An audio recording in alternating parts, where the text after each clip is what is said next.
ओम नमः सिद्धेभ्यो एष सुरासुरमणुसिन्धवन्दितं धोदगादिकं ममलं प्रणमामि वर्धमानं तीर्थं धम्मस्कातारं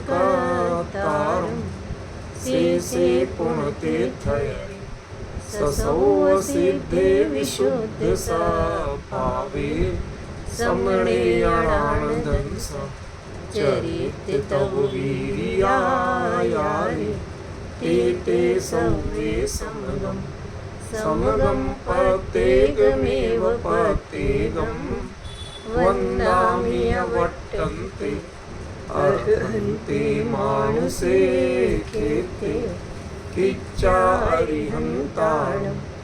सिद्धाणं तरणमो गणहराणम् अजावैवगाणं साहूणं चैव सौवेसिं तेसिं विशुद्धदंसं प्राणपहाणासमं समासेज्य उपसंपयामि सम्मं जतो निर्वाणसम्पत्ति।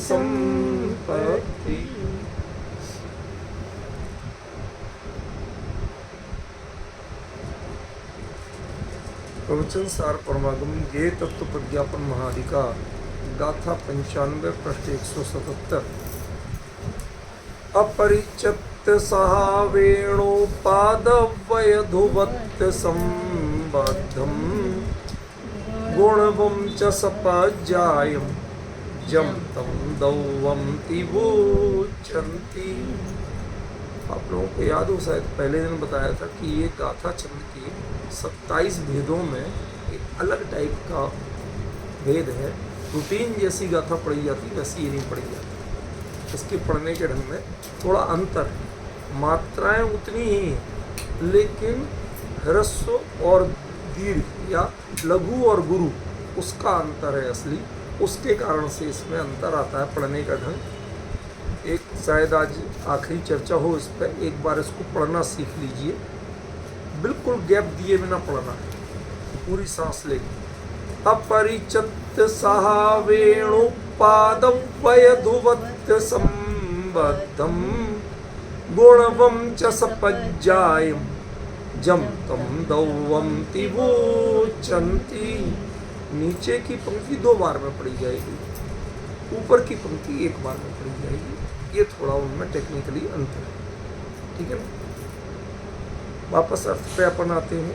अपरिचित सहावेण, जिसने अपने स्वभाव को त्यागा नहीं है, इस प्रकार उत्पादवयधुवत् संबद्धम, जो उत्पादपने व्ययपने और ध्रुवपने से संबद्ध है, चा और गुणवम, जो गुणवान है, सपज्जाय पर्याय सहित है, ऐसा जो है जम, ऐसा जो है तम, उसे दव्वंति उच्चंती, द्रव्य है ऐसा कहते हैं।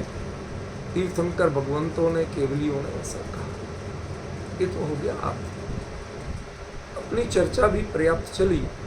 अब इसमें आज चर्चा का जो मुख्य विषय है वो वापस पहला शब्द है अपरिचित सहावे, स्वभाव को त्यागे बिना। मुद्दे की बात समझिए। द्रव्यत्व या द्रव्य का सबसे महत्वपूर्ण लक्षण क्या है? स्वभाव को नहीं त्याग। बाकी जो कुछ भी हो रहा सब मंजूर, पर किसी भी स्थिति में स्वभाव को नहीं त्याग। अगली गाथा में भी द्रव्य की ही चर्चा है, लेकिन उसमें कहां से बात शुरू हुई है? सद्भावो ही सहावो। जो सद्भाव है वही स्वभाव है। जो बदल जाए वो स्वभाव ही नहीं है। जो बदल जाए वो स्वभाव नहीं, ठीक है, सिंपल सी। जो नहीं बदलता है उसी का नाम स्वभाव, जो बदल जाता है उसका नाम स्वभाव नहीं। दैट्स ज़्यादा सोचने की जरूरत, ठीक है ना। तो पर्याय बदल जाती है कि नहीं बदल जाती?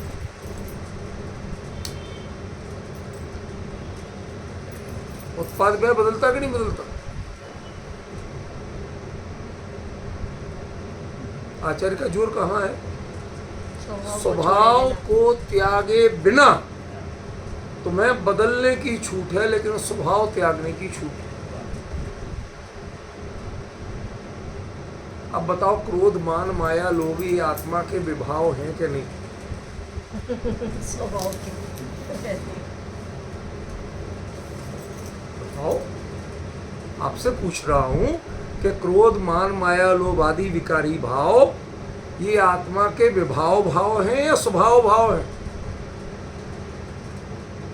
विकारी भाव है? क्या विकारी भाव है?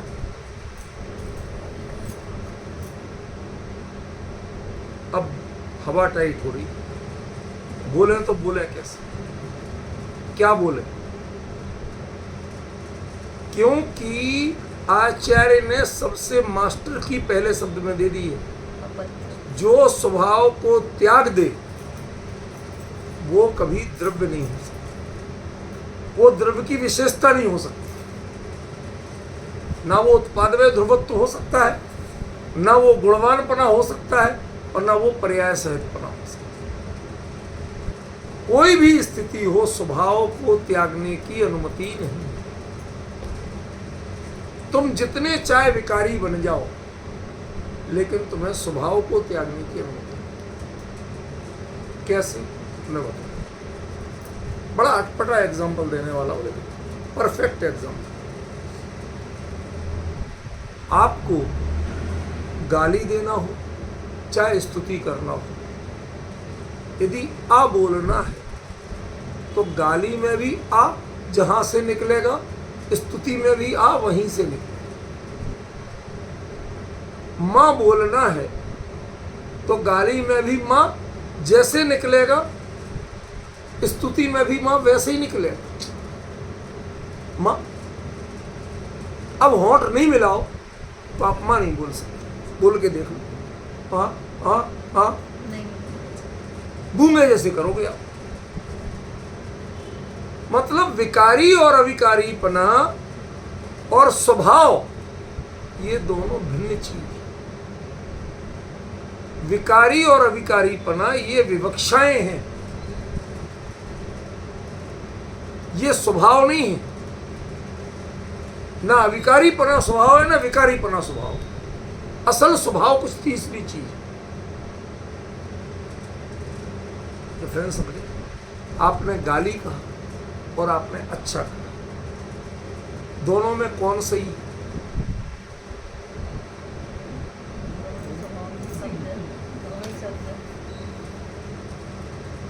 उनमें वही वर्ण हैं जो सिद्धों के या जिनेंद्र के सहस्रनाम में आते हैं। जिनके सहस्रनाम में भी वही वर्ण आते हैं जो खोटी से खोटी गाली में आते हैं। अब वर्ण बताओ सही है कि नहीं, और उनका उच्चारण स्थान तुम्हारा सही है कि नहीं। एक जिसे कुछ नहीं आता हो, आपकी हिंदी बिल्कुल नहीं आती, उससे एक शब्द बुलवाओ हिंदी, अरिहंत, ठीक है, उसने बोल दी। फिर उससे गाली बुलवाओ ऐसे, जिनमें ऐसे ही वर्ण, वो भी बोल देगा। अब बताओ, उसे गाली देने का पाप लगेगा कि नहीं लगेगा? मेरा पॉइंट समझ रहे? भाई वर्ण वही बोलेगा कि नहीं बोले? वही बोले, और उतने ही शुद्ध बोले उसने। अब उसने उन वर्णों को शुद्ध बोला कि नहीं बोला, और शुद्ध बोला तो फिर गाली कैसे होगी? वो तो वर्ण, यही तो मैं बताना चाहता हूँ। वस्तु में वस्तुपना पाया जाता है। वस्तु में तुम्हारी सो कॉल्ड परिकल्पना है जो विकार और अविकार की नहीं पाई जाती। समय सार विकार और अविकार की परिकल्पनाओं का ग्रंथ है, और प्रवचन सार का ज्ञेय तत्व प्रज्ञापन वस्तु का ग्रंथ है। तुम्हें वस्तु को वस्तु की तरह से देखना है, क्या आपकी कल्पनाओं की तरफ से देखना है? एक व्यक्ति गूंगा था, बोल नहीं पाता, डॉक्टर ने उसका महीनों इलाज किया, महीनों इलाज करने के बाद दुनिया भर की थेरेपियां की, दवाइयां दी, ये किया वो किया, आखिरकार वो पहला शब्द बोला और उसने डॉक्टर को एक जोरदार गाली दी। शब्द ध्यान दें, जोरदार गाली की, तू लुटेरा है, इतना पैसा लूट लिया मैं जरा से इलाज के नाम पे। बुरा कहा कि भला कहा, छूटते ही वो डॉक्टर बोलता खुश हो गए परिवार के लोग, भाई साहब बधाई हो, छोरा बोलने लगा। अरे वो तो आपको गाली दे रहा, लुटेरा क्या, कुछ भी बोल रहा, हमारे पास बोलने का इलाज कराने आया तो बोलने लगा ना। अब क्या बोल रहे तुम, जा मैं तो आपसे पैसे वसूल रहा, आपसे पैसे मेरे निकालो, आपसे कहा था कि बुलवा दूंगा। अजीब आदमी, गाली खा के भी खुश हो रहा। गाली खा के खुश कब, गाली तो तुम्हारे लिए है, मेरे लिए वो एक पेशेंट था जो बोल नहीं पाता था, बोलने लगा। अब वो क्या बोला, उसका अर्थ क्या होता है, दुनिया उसको सम्मान देती है। तुम लोग जा, इस सब का मेरे को कोई लेना, कोई फर्क नहीं पड़ता। मेरी जो फीस है वो बुलवाने की थी। अरे डॉक्टर साहब आपने भी कैसा इलाज किया, कौन सी दवाई दी थी, शुरुआत ही गाली से की। कहते अनादिकाल से ये जीव गाली ही तो दे रहा और गाली ही खा रहा है, निगोद में है तो कौन सा इसने तीर मार लिया, एक आध भला काम किया, बताओ। हो रहा तो हो रहा, उसके बावजूद अपरिचित साविण उसने स्वभाव नहीं त्यागा। जितनी तुम्हारी विकारी पर्यायें कहते हो वो सब उसकी स्वाभाविक पर्याय। वैभाविक तो तब कहलाए कि उसने पुद्गल के स्पर्श रस गंध वर्ण को अपना लिया। कितना महान आत्मा है वो निगोदिया जी, जो निगोद में है, सबसे बुरी दशा में, फिर भी अशरीरी है। तुम अशरीरी नहीं रह सकते, रह सकते हो? बताओ, तुम जितनी अशरीरी की बातें कर लो कि मैं तो अशरीरी हूं, मैं तो अशरीरी हूं, रोज जाप जप लो, लेकिन एक क्षण को भी अशरीरी रह पाए संसार अवस्था में? अनंत भगवान भी सकल परमात्मा कहलाते हैं। सकल माने संपूर्ण नहीं है, कल माने शरीर और सहित माने सा माने सहित, शरीर सहित परमात्मा है, माने उन पे भी शरीर है। ये दोषारोपण होता है। आत्मा शरीरी सिद्ध भगवान आदर्श तुम्ही मेरे कहते हो, लेकिन वो है क्या? अनंत अवस्था में भी वीतरागी सर्वज्ञ होके भी सशरीर। अब बताओ इससे बड़ी विडंबना और क्या? लेकिन वो सशरीरी होने से कुछ बिगाड़ है नहीं, और वो निगोदीय अशरीरी है तो क्या सिद्ध हो गया? बड़ी विचित्र। संयोगों से स्वभाव में अंतर नहीं पड़ता है, स्वभाव संयोगातीत होता है। आप सब कुछ संयोगाधीन दृष्टि से देखते हो, ये पर्याय शुद्ध है, ये पर्याय शुद्ध है, ये अच्छी है, ये बुरी है, इससे सुख होगा, इससे सुख नहीं होगा। ये तुम्हारे दिमाग के वायरस है। वस्तु ने इनको एक्सेप्ट नहीं। वस्तु तो हमेशा अपरिचित साहब है, उसने स्वभाव को त्याग ही नहीं था। निगोदिया में चाहे पर्याय ज्ञान रह गया, लेकिन जानना नहीं छोड़ा। समझ? कुछ भी अपना हित नहीं कर पाता, नहीं कर पाता। एक रत्ती समझने की अकल नहीं है, नहीं है। तो भी आचार्य क्या कहते हैं? भाई साहब तू जीवी है, क्यों? तूने स्वभाव नहीं छोड़ा। साहब इतना विभाव, कितने पाप होंगे मेरे जो निगोद भोग रहा हूं। उससे पूछा कि ये पाप तूने किए कब थे? नित्य निगोद में है, तो पाप करने को कोई जगह तो चाहिए कि जिसके फल में निगोद मिले। अब जब है ही नित्य निगोद में, तो कौन से पाप का फल?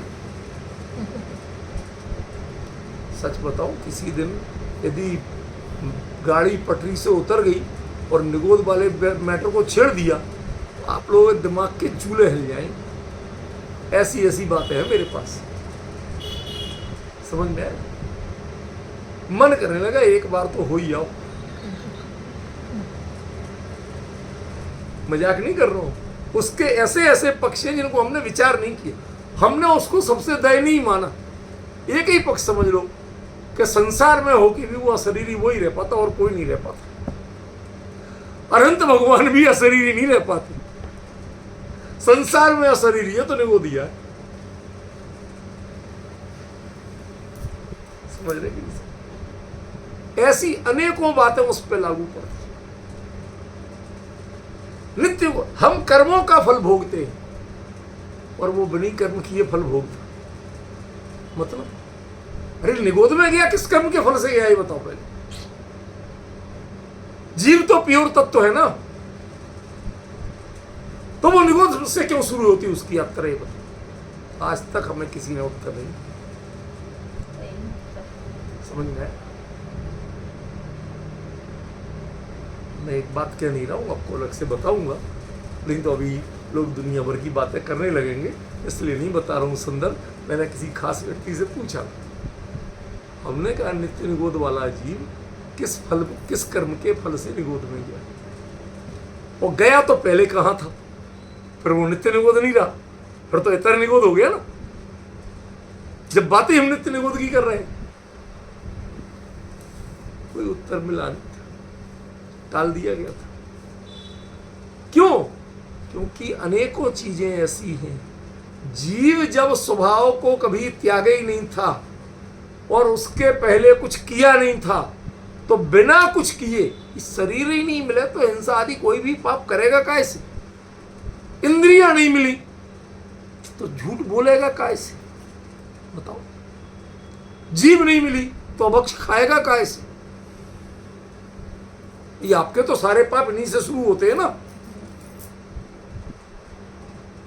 कुछ नहीं, बेचारा कौन सी पाप की सजा भोग रहा है ये तो बताओ मुझे। उसने किया कौन सा पाप जो निगोद भोग रहा?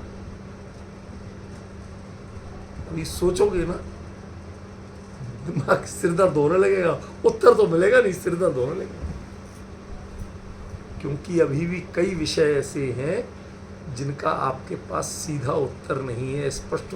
पहले उनकी परिस्थिति विचारो। भाई जीव सदा काल शुद्ध है कि नहीं? वो प्योर तत्व है कि नहीं? और शुरुआत इसकी है नहीं। जो भी पॉइंट मानोगे उस समय पे, जब भी जितने चाहे काल पहले चले जाओ, तो जब वो प्योर होगा तो शुद्ध ही होगा ना। तो शुरुआत निगोद से क्यों की? नित्य निगोद क्यों बना? इतर निगोद हमें मंजूर है, पता तो चलता है कि हम गड़बड़ी की थी सो आए। नित्य निगोद समझ में नहीं आता, उसको क्यों भेजा गया? उसकी शुरुआत वहां से क्यों होती? हमें जो उत्तर दिया गया था वो भी बता देते। कहते भाई जितना चाहे बड़ा पुण्यशाली और जितना चाहे बड़ा पापी हो, उसे गटर में से ही निकलना पड़ता। 9 महीने गटर में ही रहना पड़ता। जो स्थिति है, आप आदिनाथ स्वामी पूजन की जयमाला में पढ़ लेते हो, क्या क्या नहीं दिया, सब दिया कि नहीं दिया? तो ऐसे ही हो उसको। लेकिन यहां कुछ तो कर्म रहे होंगे जो शुरुआत ऐसी होती है। यहां आप डिफाइन कर सकते हो, परिचय दे सकते हो। नित्य निगोद वाले का कैसे परिचय दोगे कि वो वहां क्यों जाता है? और जब जाता है कहोगे नित्य निगोद से तो आता है, जाता नहीं है। जाता है कह दोगे तो पहले का स्थान बताना पड़ेगा कहां से जाता है। समझ रहे हो? उस स्थिति में भी असल में वो स्टार्टिंग पॉइंट इसी बात को लेके है कि शरीर के बिना भी आत्मा अपने बल पे, अपने स्वभाव से रहता है। उसका परिचय अपने से है। सागरों पर्यंत जी लेता, बिना श्वासोच्छ्वास के बिना सांस लिए सागरों पर्यंत जी लेता है निगुद। भाई जब नाक ही नहीं है तो श्वासोच्छ्वास लोगे कहां से? श्वासोच्छ्वास लेने के लिए नाक तो चाहिए, शरीर तो चाहिए, कुछ तो चाहिए, वहां कुछ ही नहीं है। समझ रहे आप क्या कहना चाहता हूं? वो प्योर रूप में कैसे रह लेता? इसका मतलब शरीर के आश्रित रहना ये आत्मा का स्वभाव नहीं। ये तुमने भ्रम से पाला है।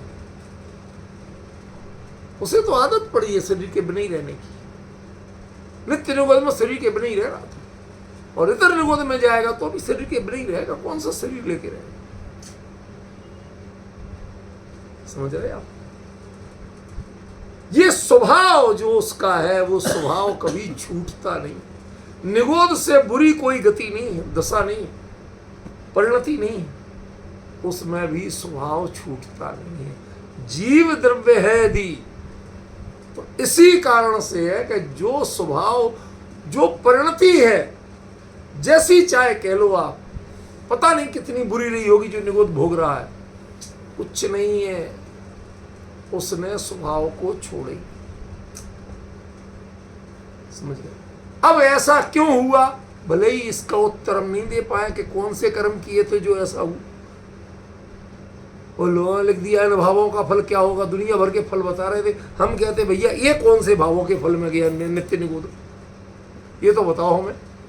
सो कोई नहीं बताता है उत्तर आपके पास कि नित्य निगोद जीव कौन से भावों के फल में जाता?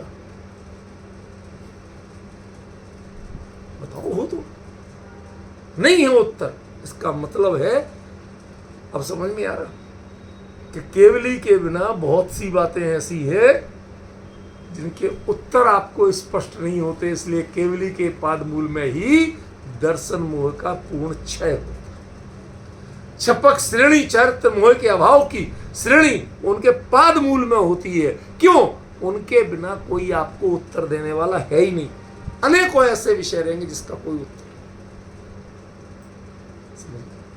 उनको सिर्फ केवल ही बता सकते, क्योंकि उनके ज्ञान में झलकता है। आप क्षोभसम ज्ञान में जितनी चाहे कोशिश कर लो, जितनी चाहे मैथमेटिक्स लगा लो, कुछ भी कर लो। क्यों? ये ज्योतिषी लोग मैथमेटिक्स लगाते ना, किसी ज्योतिषी से पूछना कि भाई कौन सी मैथमेटिक्स लगाओगे, किन भावों की गणित लगाओगे जिससे निगोद में जाता है जीव और निगोद से आता है जीव, उत्तर नहीं मिलेगा। ध्यान रखना, रूपल में ध्यान से सुनना जो मैं कह रहा हूं आगे का शब्द, इस वाक्य को लिख के रखना सचिन। 4 गति 84 लाख योनियों के कारणभूत भावों का आपके पास विवरण मिल जाएगा। निगोद जाने के कारणभूत भावों का विवरण बताओ। हम लोगों के भी किस कर्म के उदय से निगोद जाते? सब गतियों के बंध के कारण पढ़ लो। सराग संयम संयम से मकाम निर्जरा बाल तपांसी देवस सब बता दिए। कहीं पर लिखा हो कि ये भाव कर्म से निगोद होता। नरक के वर्णन दे दिए, कारण दे दिए। भयवारम परिगृतम नारकस्य आयुषा माया तेरग योनस्य अल्पारम परिगृतम मानुषस्य सब बता दिए आप। निगोद का नहीं। एक निगोद का कारण और बता देते महाराज उमा स्वामी साहब। कहीं लिखा है? नहीं, मिल जाए कहीं बताना है, मैं अपना ज्ञान दूर कर लूंगा, मुझे क्या अंतर। मैं तो बहुत लो प्रोफाइल हूं इस मामले में। क्यों? अरे क्षोभसम की गलती मानने में शर्माना कैसे? स्वभाव की गलती हो तो बताओ। ये तो क्षोभसम की गलती है, इसके भूल, ये तो अप्रयोजनभूत बात बहुत सी मिलेंगी आपको, इसका टेंशन नहीं करना चाहिए। बात समझ में आई क्या कहना चाहता हूं? अपरिचित सहावेण, जिसको त्याग नहीं सकते आप किसी भी कीमत पे। साहब वो तो बहुत गुस्से आदमी, बात बात में सीधे गोली मार दो के बातें करता।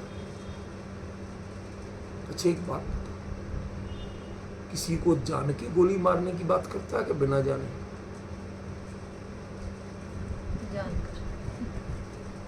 मेरे लिए तो ज्ञानी है, क्योंकि जानता है ना अपरित्यक्त स्वभाव। अपरित्यक्त तो स्वभाव है, मेरे लिए तो द्रव्य है, मेरे लिए कुछ नहीं बिगड़ा हुआ, आपके लिए बिगड़ा होगा, आप जानो।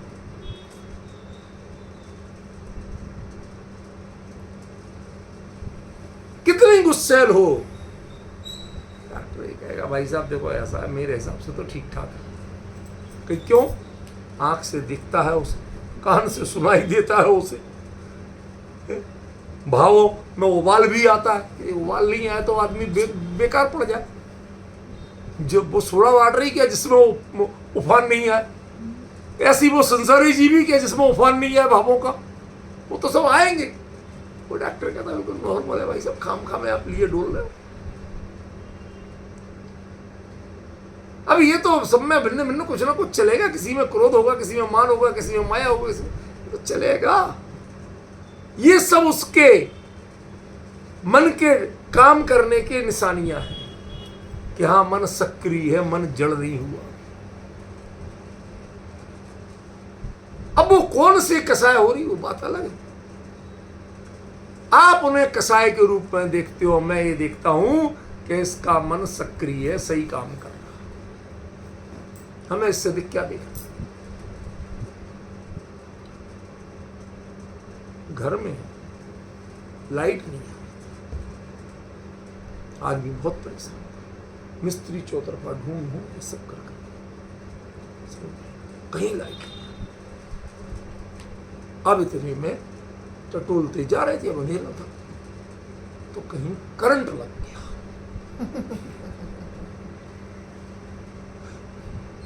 हमें लगा भले मिस्त्री को लगे, अब बाबूजी अब आ जाए, यहां तक आ रही लाइट, यहां है लाइट, दिख तो कुछ रही नहीं है, काहे की लाइट? अरे मतलब लाइट जिससे बनती है, बल्ब जिससे जलता है, वो करंट मौजूद है।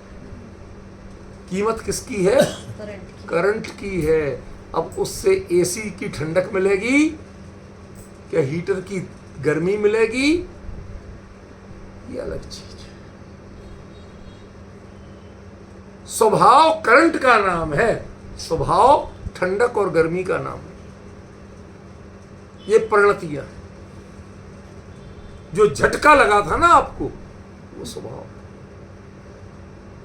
चाहे एसी हो उसमें भी करंट का झटका ही लगेगा, वो पुचकारेगा नहीं। और चाहे हीटर हो उसमें भी झटका ही लगेगा। करंट तो झटका ही देता है, ठंडक गर्म करना तो उनके एलिमेंट्स का स्वभाव है। एसी में वो चीजें फिट है कि जिससे ठंडक होती है, उसी वो तो एक्टिव करने वाला तत्व। करंट क्या है? मशीनरी को एक्टिव करने वाला। तो जो स्वभाव क्या है कि जीव के जीवत्व को, हर द्रव्य के द्रव्यत्व को एक्टिव करने वाला, उसका नाम है स्वभाव। और उस स्वभाव को कोई नहीं छोड़ सकता। समझ में? आपके हीटर और एसी ये मौसम की पसंद होते हैं। बिजली वाले को कहता भाई साहब हम तो अकेला करंट देखते हैं और कुछ नहीं देखते। करंट आ रहा है फिर भी तुम्हारा नहीं चल रहा है, नहीं चल रहा तो भाई दूसरा ले आए। मेरा काम तो परफेक्ट, करंट लाना मेरा काम था, वहां तक करंट आ रहा।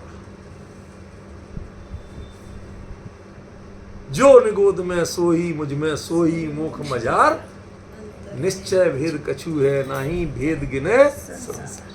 ये संसार क्यों हो रहा है? आप रखड़ क्यों रहे हो चार गति चौरस है कि तुम भेद दृष्टि पे जाते, स्वभाव दृष्टि पे नहीं जाते। जो असल में स्वभाव है ही नहीं, उसके माध्यम से चाहे एसी चले चाहे हीटर चले, ये तुम्हारी मौसम की पसंद हो सकती है, लेकिन इलेक्ट्रिसिटी के लिए तो करंट कुछ भी चल रहा माने करंट चालू है, मेरी ओर से सही है, आगे तुम जाओ, तुम्हारा काम क्या। तुम्हें क्या चलाना और क्या नहीं चलाना ये मेरा मैटर नहीं है। तुम्हें स्वभाव में लीन रह के तृप्त रहना है कि संसार की ओर दृष्टि रख के क्रोध मान माया लोभ करना है। कहते ये दोनों ही मेरे काम नहीं, इनसे मुझे क्या लेना देना। मुझे तो चेतना चाहिए थी, चेतना है ना, जड़ तो नहीं हुआ ना, बात खत्म हो गई। एक भी द्रव्य ने अपने स्वभाव को आज तक छोड़ा नहीं। इसका संभव नहीं छोड़ना। आज तक नहीं छोड़ा। ये उसका द्रव्यपना है। आपका साहब इतना बिगड़ गया। अरे बिगड़ता कौन है भाई? भले आदमी। जिंदा ही तो बिगड़ेगा, मुर्दा कभी बिगड़ा है आज तक? चाहे गाली दे चाहे प्रवचन दे, जिंदा ही तो देगा, मुर्दा नहीं देगा। जैसे वो चैतन्य जीवित है तो वो किस रूप में प्रकट होगा ये मुद्दा नहीं है, चैतन्य मुद्दा है। आपको स्वभाव में चैतन्य देखना है, जड़ में जड़त्व देखना है।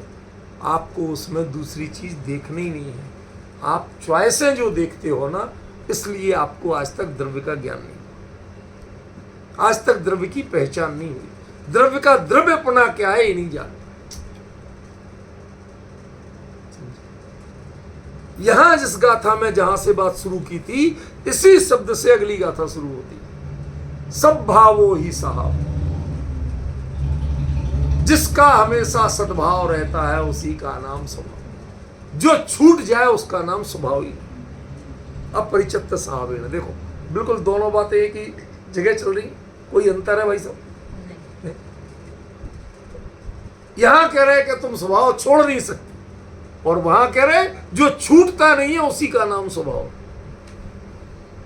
कहने का ढंग बदला है, बात नहीं बदली। क्या? फिर से देखो, यहां क्या कह रहे? जिसे तुम छोड़ नहीं पाते उसका नाम स्वभाव, और वहां क्या कह रहे? जो छूटता नहीं है उसी का नाम स्वभाव। यहां का स्वभाव को तुम छोड़ ही नहीं सकते, और वहां कह रहे जो छूटता नहीं है असल में वो स्वभाव है। तुम हर चीज में अच्छाई बुराई देखते। सर्दियों में पंखा चल जाए, गलती से एसी चल जाए, तो ठंड के मारे मरे जा रहे हो तुम। ये तुम्हारी भलाइयां बुराइयां अलग चीज।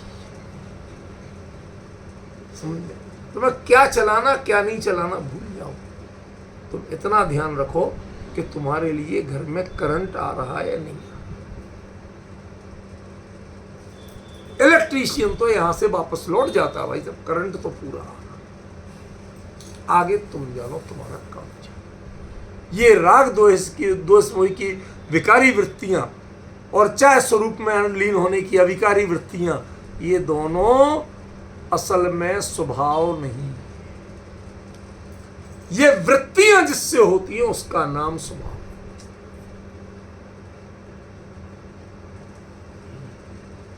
आज हमारी सबसे बड़ी कमी क्या है?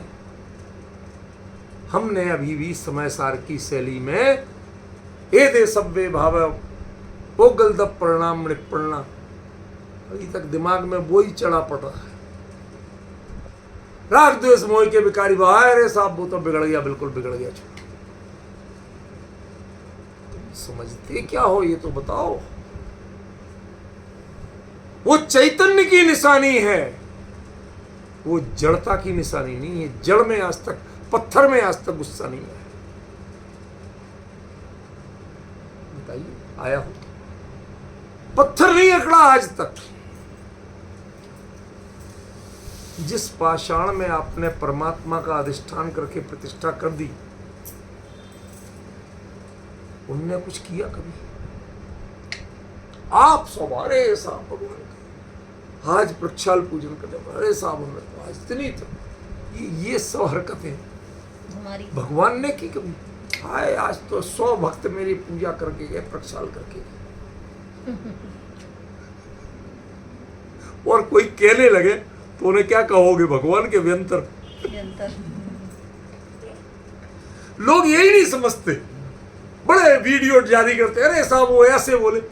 जो बोल जाए वो व्यंतर होगा, वो भगवान नहीं होगा भाई। तुम जैन दर्शन में भगवान कहते किसको, यही नहीं जानते। भगवान को पसीना आ रहा है। ये सब जो भौतिक क्रियाएं हो जाए वो भगवान नहीं है, वो व्यंतर है। वो खुद अज्ञानी है, उसे पता ही नहीं है धर्म क्या होता है, जैन धर्म क्या है, आत्मा और परमात्मा है क्या, उसे पता ही नहीं है। जिस दिन पता चल जाएगा उस दिन ये बोलना और हरकतें करना बंद कर देगा। समझ में आया? ये मतलब पवन जी, ये एकदम अलग लेवल की बात है। कुंद कुंद के एक एक शब्द का अर्थ आपको अलग लेवल से करना। यदि उनके भावों से जुड़े बिना और आप ऐसे करते हो और द्रव्य गुण पर्याय आप बहुत दूर चल रहे हैं। वो कहीं बोल रहे हैं, तुम कहीं बोल रहे हो, दोनों को समझ में नहीं आ रहा एक दूसरे का। अब कुंद कुंद तो बोल के चले गए, वो तुम्हारा क्या समझेंगे, उन्हें तुम्हारे समझने की जरूरत नहीं थी। ये तो उनकी अपार करुणा थी कि तुम्हारे लिए लिख गए प्रवचन साहब, वरना जो उन्हें अपना चाहिए था वहां समाधान मिल गया था, अपना लोटा छानते हो चले जाते तो ये प्रवचन सार मिलता आपको? बताइए। 95 साल की उम्र में बाबूजी कितने साल के हो गए? नहीं, आपकी 82। आपसे और 13 साल बड़े थे। तब उस समय की उम्र तक आप लिखने की सोचोगे। और उन्होंने कितनी करुणा की। आयु बहुत थोड़ी सी बची थी, संलेखना के लिए कुंदाद्री जाना था और प्रवचन सार लिखा गया पोन्नूर मड़े। रूपल बहन, अपन तो सब साथ साथ यात्रा की, कितनी दूरी थी। इतना अंतर होते हुए भी कितनी करुणा की कि ये विदेश क्षेत्र का सीधा जो प्योर माल है ये लिख जाए ताकि लोग समझ तो सकें। और लोगों ने उसकी भी जो गुण पर्याय से सहित होता उसको द्रव्य कहते हैं, गुण पर्याय द्रव्यम कर करके वो कहते जिसने स्वभाव नहीं छोड़ा, तुम स्वभाव पहचानो। द्रव्य को होने के लिए तुम्हें स्वभाव पकड़ में आना जरूरी। मैं तार पकड़े बैठा हूं, वो झटका लग ही नहीं रहा।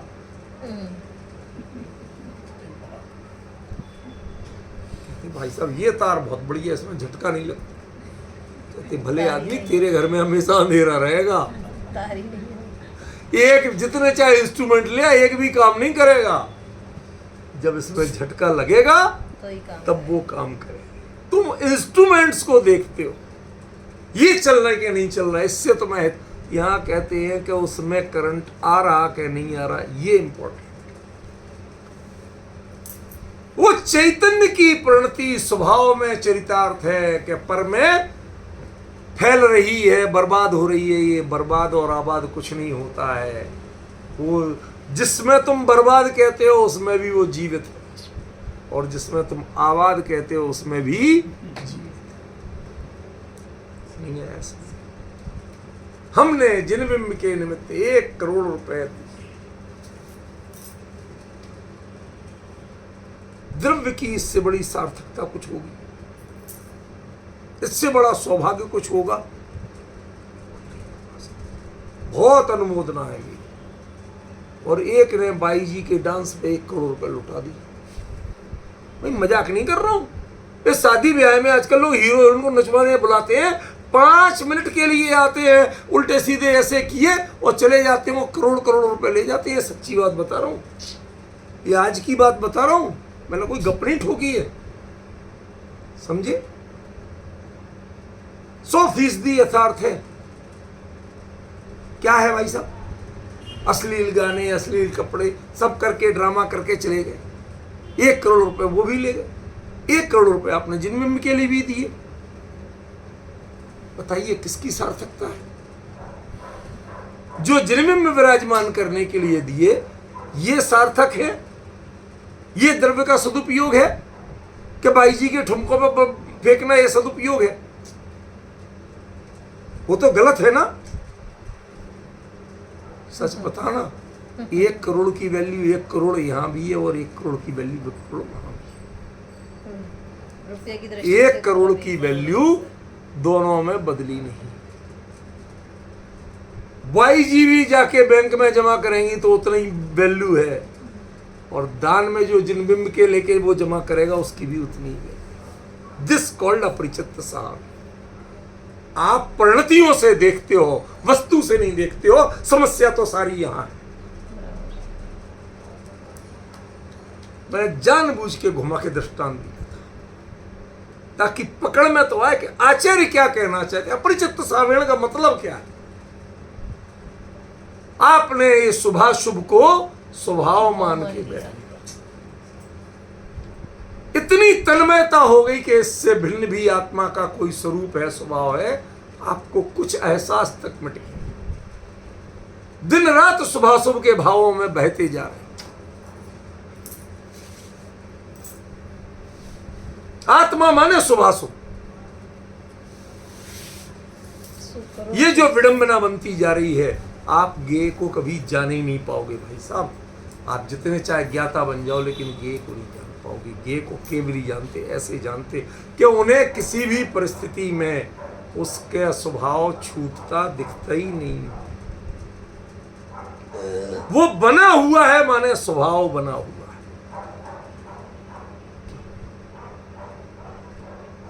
वेंटिलेटर पे आदमी, तेरे भी कर ले। 13 दिन से वेंटिलेटर पे है, तेरे भी कर ले। मुकेश जी दो परमिशन दो तो कर ले। 13 दिन से ना बोला, ना चाला, ना हिला, ना डुला, हमें तो पता ही नहीं क्या। डॉक्टर कहता है ही इज अलाइव। तुम्हें कुछ करता नहीं दिख रहा, तुम्हें उसकी संवेदनाएं नहीं लग रही, लेकिन ही इज अलाइव। और जिन प्रणतियों में आपको बुरा दिखता है, अरे बड़ा गुस्सा करता है, ज्ञानी कहते हैं उसका चैतन्य अपने आप में चमत्कार रूप है। आपको चैतन्य कौन लगता है? अनुभव करोगे सोई चैतन्य। वो कहते हैं घोर पाप कर रहा तो अभी चैतन्य। क्यों? क्योंकि पत्थर पाप नहीं करता, पत्थर पुण्य नहीं करता है। ये पुण्य पाप की दोनों विकृतियां, दोनों प्रणतियां, ये चैतन्य के ही रिफ्लेक्शन है। चैतन्य जिस क्षण खत्म हो जाएगा, उस क्षण पुण्य और पाप दोनों नहीं। समझे? जिस क्षण इस स्वभाव की दृष्टि से देखना शुरू करोगे, उस दिन द्रव्य क्या होता है ये आपको समझ में तब आएगा। जितनी चाहे परिभाषाएं रट लो, आपको द्रव्य समझ में नहीं। समझ में आया लौट के यही शब्द पर क्यों आना पड़ा। इन सबका बता दिया, टीकाओं का भी सारा जो कुछ आपस में विचार विमर्श करना था कर लिया। उसके बाद मैंने कहा अगली गाथा शुरू नहीं कर पाएंगे यदि इस बात को हमने क्लियर नहीं किया। लिंक तो मिलना चाहिए। दोनों गाथाओं में प्राण तत्व क्या है, असली चीज क्या है, वो मिलना चाहिए। समझ में? इधर से तार आया, उसमें फीमेल लगा दिया, पलक बोलते ना, उसकी बात कर रहा हूं, नहीं तुमको ये और समझने लगा। ठीक है ना? इधर से तार आया, उसमें मेल लगा दिया। फिटिंग सही हो गई, बिल्कुल सही है, पर लाइट क्यों नहीं जल रही? कहते अभी इनको ये दो बने हुए हैं, एक बनाओ।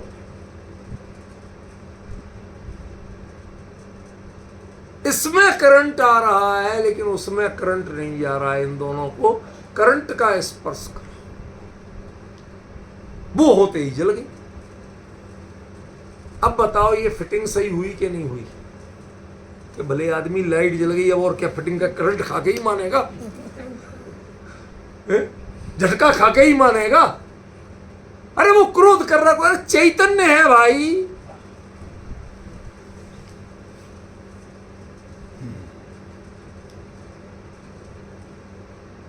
पर ऐसी दृष्टि जो है, ये कुंद कुंद का साहस था।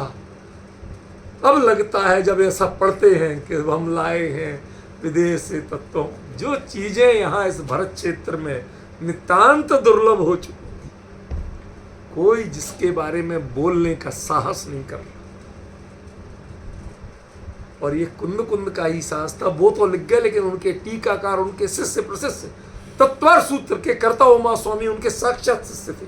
कुंद कुंद के हाथों दीक्षा हुई थी, और वो भी उत्पाद वै ध्रुवयुक्तम सत अलग और गुण परवत दिव्य अलग। वो भी एक रूप नहीं रख पाए, और यहां उनको एक रूप में द्रव्य का लक्षण कहा। न गुण पर्याय को अलग किया और न उत्पाद वै ध्रुव। इस गाथा में भी और अगली गाथा में भी कहीं अलग नहीं किया। समझ में आ रहा है? गुणों को छोड़ के फिर उत्पाद व्यय द्रव्य की परिचय क्या दोगे? किसका उत्पाद, किसका व्यय? गुण और पर्याय दोनों को आपने छोड़ दिया, तो फिर उत्पाद व्यय द्रव्य को बताओगे कैसे? और उत्पाद व्यय द्रव्य को छोड़ के गुण पर्याय को कैसे बताओगे? आपने दो बनाए क्यों? तो था एक, आपने दो बना दिए। समझ गए? बाप एक के घर में रहे, माँ एक के घर में रहे, क्योंकि अब भाई वो भी तो दोनों बच्चे हैं, दोनों देख केयर करें माता पिता की। तुमने माता पिता में बंटवारा करने की सोची कैसे? उनने अपने संसार में रिश्ता लिया था तो साथ रहने का लिया था।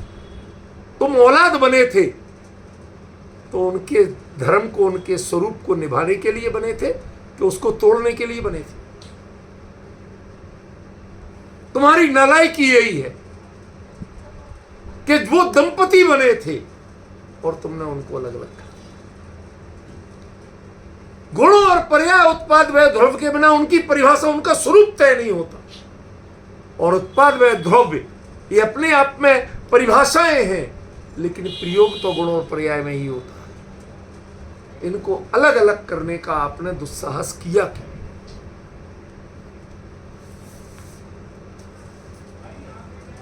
ये अलग नहीं पाए जाएंगे, गुण और पर्याय अलग नहीं पाए जाएंगे उत्पाद व्यय ध्रुव के, जिसमें उत्पाद व्यय के सामर्थ्य ही नहीं है और ध्रुव की अविचलता नहीं है। आप उसमें गुण और पर्याय को बताओगे कैसे? बता सकते हो? है कोई तरीका? नहीं बता सकते। और गुण पर्याय की बात करो और उत्पाद व्यय ध्रुव नहीं मानो, तो गुणों पर्याय को कैसे डिफाइन करोगे? दोनों की प्रकृति भिन्न है, एक कभी बदलते ही नहीं और एक बदलाव का ही नाम है पर्याय। फिर भी गड़बड़ कुछ नहीं है, सब कुछ सही है। क्यों? क्योंकि उत्पाद व्यय ध्रुव रूप ही ये वस्तु के मूल स्वभाव में है, ये कुछ भी अटपटा नहीं होगा। जैसे मैंने शुरुआत में कहा था कि वो गाली दे रहा, अरे भाई बोला तो सही, मेरे पास तू लाया था कि ये बोलता नहीं नालायक, कुछ बोले तो सही। चक्रवर्ती भरत आपत्ति करते, अरे राम राम राम, पहले हम तो परेशान थे कि बच्चे बोलते नहीं है, गूंगे हैं क्या, और बोले भी तो महाराज दीक्षा दो। हम तो अभी इनकी मीठी बातें सुनने के लिए तरस रहे थे। ये पापा पापा बोलेंगे, रोटी पानी बोलेंगे, ये वो करेंगे, घर में थोड़े बहुत लड़ाई झगड़ा करेंगे। हाँ, जब वो घर ही सूना लगता जिसमें कुछ बच्चों की चेचे नहीं हो। क्यों भाई साहब, हम तो तरस रहे थे इसके लिए। हमें पता होता कि ऐसे बोलेंगे तो हम कहते भैया मत बोलो, तुम ऐसे ही रह लो, मैं कम से कम घर में तो। विडंबना समझ में आ रही है? वो क्या बोलेंगे? यदि ये पता होता, भाई साहब देखो बोले ना, अब क्या बोले इस पर मत जाओ। तुम परेशान थे, भगवान की दिलों में तुम परेशान थे भरत, तो बच्चे बोलते नहीं। देखो बोले ना, अब ये शिकायत मत करना कि बोलते नहीं। कहते महाराज हम तो और भी परेशान हो गए। कहते बोले तो ऐसा बोले कि माँ बाप को सबको लज्जित कर दिया। हम बैठे अभी संसार में और ये दीक्षा ले रहे। कहते तुम्हारी सोच है, तुम्हारी प्रणति जब जैसी होनी वैसी होगी, और इनकी प्रणति ये अपने एक एक समय का क्रमबद्ध व्यवस्थित करके आए हैं, ये अपने क्रम में हो रहे। तुम भ्रम से मुंह में मान रहे थे कि हमारे बच्चे, ये अपनी अनादि अनंत यात्रा पे अपने चल रहे थे, इतनी सी देर को मिल गए और तुमने समझने लगा आहे राम कितना अच्छा संयोग मिला। अरे संयोग कभी स्वभाव होता है कि जो बिछुड़ता नहीं वो स्वभाव है, उस पर दृष्टि रखना। जो बिछुड़ जाए वो स्वभाव नहीं है, उस पर दृष्टि मत रखना। कुछ नहीं होती है, क्योंकि सद्भावो ही स्वभाव, ये अगली गाथा में है, सद्भाव ही स्वभाव। जो होता है उसका स्वभाव। यदि हो रहा है मतलब बिल्कुल सही है। हाय राम, कैंसर हो गया, ये जिंदा तो है ना, मुर्दे को कैंसर नहीं होता। किसी मुर्दे को हुआ हो तो बताओ।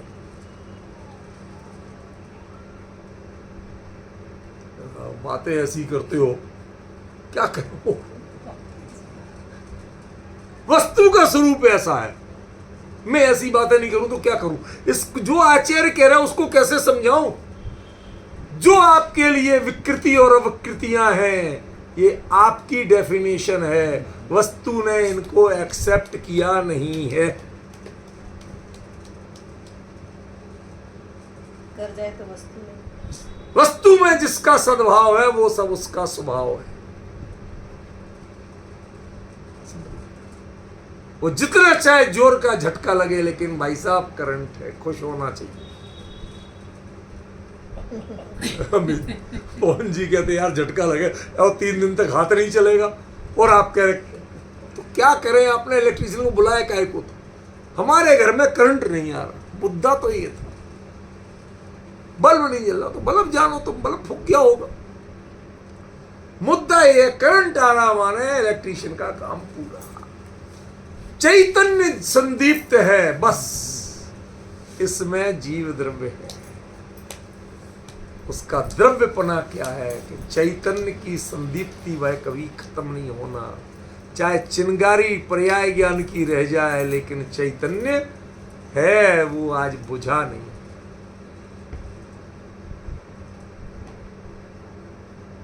समझ बहुत महत्वपूर्ण विषय है ये आज चर्चा करना इसीलिए जरूरी थी, वरना अगली गाथा पकड़ में नहीं आती, दोनों का लिंक नहीं लगता। यदि आप ये उत्पाद व ध्रुवत्व संयुक्त और गुणवान और पर्याय सहित इसमें लग जाते तो अगली गाथा का जो इन दोनों गाथाओं में जो मूल प्राण तत्व है वो अपरिचित सावेण है, और यही अपरिचित सावेण की शुरुआत हो रही संभावो ही साव। यहां कहते वो छोड़ ही नहीं सकता, और वहां कह रहे कि जो विद्यमान है बस उसी का नाम सुनो। तुम सारे राग द्वेष देखते रहो, केवली की दृष्टि में जीव जीव है, नरक निगोद में रुलने वाला भी वही है। ये दृष्टि सिखाती है, जो निगोद में सोई मुझ में सोई मुझ, क्यों वो स्वभाव दृष्टि से दिखता है। तुम यदि पर्याय दृष्टि से देख रहे हो, ये निगोद है, ये नरक है, ये मैं हूं, वो भगवान है, ये सब जो देख रहे हो ये तुम्हारी पर्याय दृष्टि। तुम पज्जे मूड़ा ही पर समया हो, भगवान नहीं। भगवान तो सब में एक चैतन्य की धारा देख, वो जिसने पहचान लिया उस वो ज्ञेय तत्व को जान सकता है। बाकी आपको जीवन में कभी ज्ञेय तत्व आंख के सामने ऐसे लाके दिखा देंगे तो अभी नहीं दिखेगा। समझिए, नहीं दिखेगा। शिखर जी गए, मैं पूछ रहा हूं, शिखर जी गए कितनी बार गए?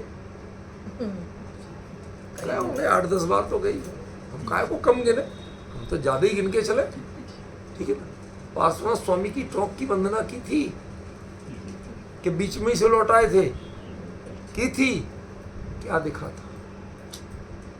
अब उत्तर दो। जिस समय वहां चरण छू रहे थे उस समय अपना सौभाग्य दिखा था कि मोक्ष जाते हुए भगवान की परिणति दिखी थी। किसकी संवेदनाएं हुई थी उन चरणों में, ये बताओ। आपने अपने भाव छुए थे कि मेरा धन्य भाग्य मेरे के भगवान के चरण आज छू लो। तुम अपने भाव छू रहे थे कि पार्श्वनाथ के चरण छू रहे थे? रूपल में उस शिला पे चरण नहीं बने थे और नूर की, लेकिन जिस स्थिति में आप लोगों ने छुए थे उस समय यदि अपना सौभाग्य मनाया तो आप असफल हुए, तीर्थ यात्रा फेल हो गई। और उस समय यदि कुंद कुंद किन भावों से गए थे, कहां से, और उनके वो जो उनकी संवेदनाओं को लिया तो सफलता थी। डिफरेंस फील कर रहे हैं? इसलिए मैंने जानबूझ के पूछा सौभाग्य किसका मना? अरे साहब आज तो जीवन धन्य हो गया, आज तो यही बाकी था, मैंने वंदना कर ली। अपनी वंदना करने गए थे अपने भावों को या उनके भावों की संवेदना लेने गए थे? अपने तो याद नहीं। वहां छूते हुए यदि आप वहां तक पहुंच पाओ, अपने आप को ट्रांसमिट कर पाओ उस काल में जब भगवान योग निरोध करके यहां से मोक्ष जा रहे थे, उस समय की परिणति की क्या स्थिति होगी? समोसरण विघटित हो गया, गंधकुटी भी जा रही है, विलीन हो रही, लेकिन भगवान का स्वरूप 5 रस्वक्षर के साथ भगवान सिद्धसा, वो उस यात्रा को देख सकते हो क्या? उसकी संवेदना कहीं मिल पाई क्या? तो भाई साहब सिद्ध क्षेत्र की वंदना हुई क्या, ये तो बताओ। जब सिद्धों की संवेदना नहीं ले पाए तो सिद्ध क्षेत्र की वंदना कहां हुई? फिर तो बाकी सब जगह मिट्टी है, यहां भी मिट्टी है, सब जगह पत्थर है, यहां भी पत्थर है। किसकी वंदना की आपने, ये बता दो मुझे। सिद्ध क्षेत्र की वंदना है, इसका क्या प्रमाण है आपके? सिद्धों की संवेदना लोगे तो सिद्ध क्षेत्र की वंदना है, बाकी तो क्षेत्र की वंदना। अपने राग की पूर्ति समाज कहती है, लोग कहते हैं अरे साहब जैन है तो एक बार बंदे जो कोई, ये सब अपनी मन की तसल्लियां कर रहे हो भाई साहब, कोई सिद्ध क्षेत्र की वंदना नहीं कर।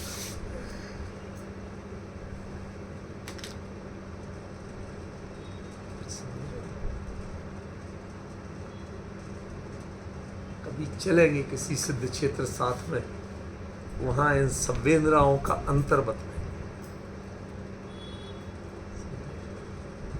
फीलिंग आएगी। सच बता रहा हूँ पवन जी, हम लोग जब कोनूर वगैरह इधर कुंद सर्किट की यात्रा पे गए, एक एक जगह की जो फीलिंग्स थी, जो हम लोगों की चर्चा का, चिंतन का, भावों का स्तर था, बियॉन्ड दी कंपेयर। किसी को प्रेरणा देने की जरूरत नहीं थी, सब चोरी कर करके भागते थे। मेरे को उल्लू बना के भागती थी रूपल में रोज। आप कितने बजे चाहिए सर? बिल्कुल तैयार मिलेंगे। कितने बजे? 7 बजे। ये 5:30 बजे दौड़ लगा जाती थी और ऊपर वंदना करके सब करके 7 बजे नहीं खड़े, सर देख लो हम आ गए।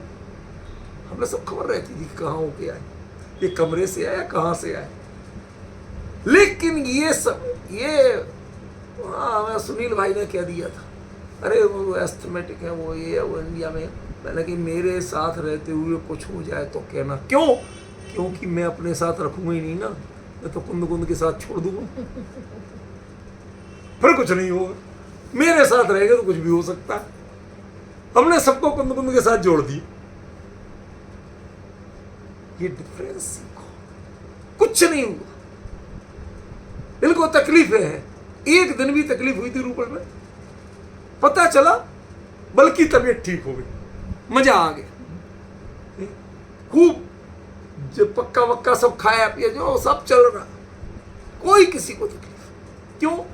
हमारी संवेदनाएं कुंद कुंद के साथ जुड़ी, हमारी संवेदनाएं उस गायक के गीतकार के साथ जुड़ी, पता ही नहीं चला कि बाकी क्या हुआ।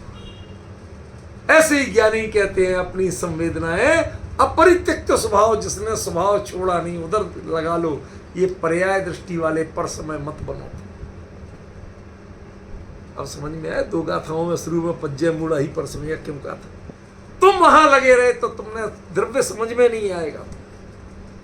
द्रव्य तो अपरित्यक्त स्वभाव वाला है, उधर फोकस कर, तब समझ में आएगा। अब अगली गाथा इसके साथ चलेगी, इसको लोट लोट के देखना पड़ेगा, कल से चलेगी तो उसका मर्म समझ में